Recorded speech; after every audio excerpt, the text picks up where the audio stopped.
Welcome to What is Stop Motion, one of the oldest and most recognizable forms of film, but where is it now? Since the advent of CGI, you don't really see it much anymore. We used it to animate things like monsters, prehistoric beasts, aliens that we couldn't make in real life, but with computers we can just cut out or insert things at will. So we really don't see stop motion much anymore, except for in the LEGO community. But how does one animate stop motion?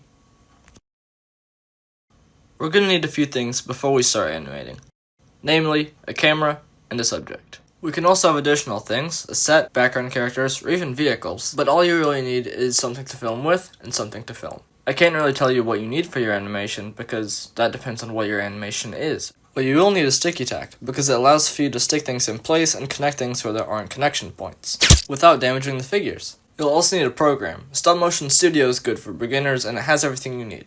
But how do you actually do animating? You set up and focus your camera, you set up your scene. No. Move your figure into position. Take a photo. Move it again, very slightly. Take another photo. Repeat this process to create motion. Yes, it's tedious. This video itself took an entire long weekend to make. But this is how stop motion's done. Tiny movements, each one photographed, and those photographs, played back, mimic motion.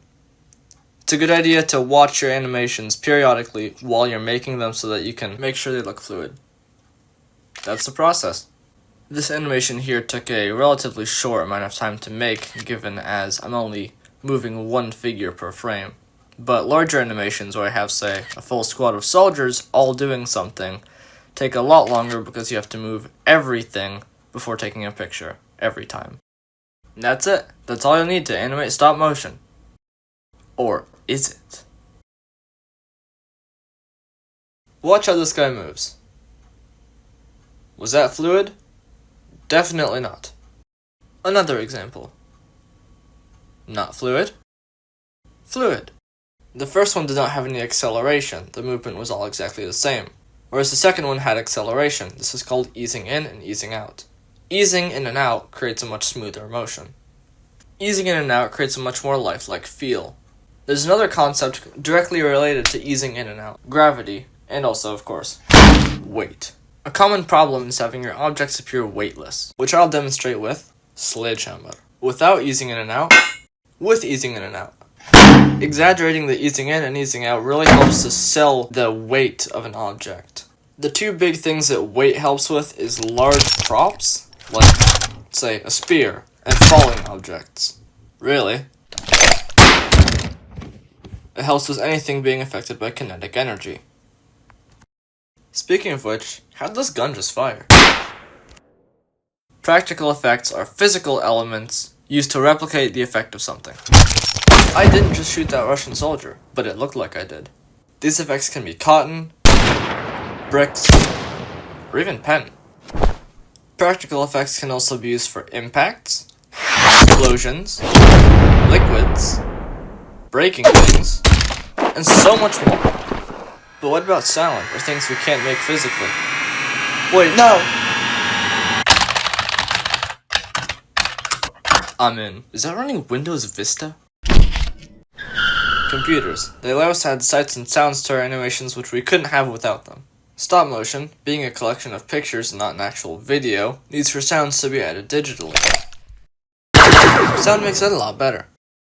Video editing allows us to add things like explosions or traces, and so much more. This can be done with essentially any video editor of your choice, though some of these may cost you a pretty penny. That's my last one. Oh well. But we need one more thing to make sure that these all click together. Vibes. Tone is important. It permeates your whole film. It's what it makes you feel. This could be anything from uplifting, depressing, heroic, dramatic, hopeful, fatalistic, any feeling. And it's your decision because it depends on your film. The tone of two guys hanging out is different to two guys in a monster, is different to two guys in Vietnam. Essentially, the mood should reflect the content. This can be due to certain sounds, visuals, music. It's up to you. That's it. Of course, I could expand on all this further, but that would be far beyond an entry-level tutorial. Now, using everything that we've talked about, that being how to set up an animation, how to actually animate, easing in and out, weight, practical effects, visual effects, sound effects, and tone, we can create an animation that looks something like this. Please do note that these apply to any genre of LEGO stop motion. I just did military because that's what I'm used to. Well, here it is.